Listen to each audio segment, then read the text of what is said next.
Alors c'est vraiment d'engager la profession sur quelque chose peut-être que les justiciables connaissent moins, la protection des populations les plus fragiles et mettre en avant notre proximité au service de nos concitoyens à travers tout le territoire français. Par exemple, le recouvrement des créances alimentaires, la signification des ordonnances de protection ou encore notre accompagnement en matière d'aide juridictionnelle.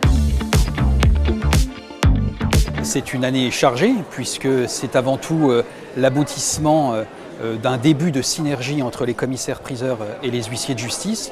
Mais nous avançons à grands pas sur toute une série de textes qui vont voir le jour en fin d'année ou en début d'année prochaine grâce à des décrets qui sont présentés au Conseil d'État. J'ai voulu surtout mettre en avant, et c'est un résultat que j'ai obtenu, une procédure, la saisie des rémunérations, qui va basculer totalement dans le capital, je vais dire, monopolistique des commissaires de justice. Ça, c'était vraiment important pour moi, de remettre de la confiance dans cette profession grâce à cette nouvelle procédure qui va nous permettre d'avoir de nouvelles compétences économiques. Et il y a également, ça c'était un souhait, la revalorisation de nos tarifs. Ça commence par le tarif pénal, le tarif des actes pénaux, trop indigent, je le rappelle, 4,50 € depuis près de 20 ans, pour lequel on n'avait rien fait. Je me suis mobilisé pour avoir cette augmentation de 110% de nos actes pénaux, de la même manière que je me suis mobilisé pour obtenir une revalorisation du tarif de l'aide juridictionnelle qui, lui, n'avait pas été revu de presque 50 ans. Et cette revalorisation aujourd'hui est historique, elle est de plus de 50%. Nous allons continuer à travailler. Cette fois-ci, nous sommes entendus dans les semaines et dans les mois qui viennent par la DGCCRF, par Bercy, pour ce nouveau tarif civil. Et je vais bien sûr plaider pour une augmentation de ce tarif. Là, aujourd'hui, c'est toujours avoir, pour le commissaire de justice, de nouvelles compétences.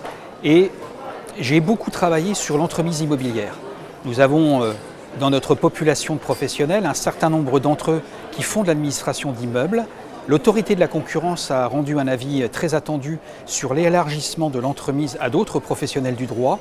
Je souhaite que les commissaires de justice s'engagent dans cette nouvelle activité, avec bien évidemment l'autorisation de la chancellerie, ce qui nous amènerait finalement à créer une nouvelle activité accessoire d'entremise immobilière. De la même façon, j'ai souhaité que les commissaires de justice s'engagent à côté du garde des Sceaux sur l'amiable, et c'est pour ça que j'ai obtenu un nouvel arrêté sur un certificat de spécialisation de la médiation judiciaire.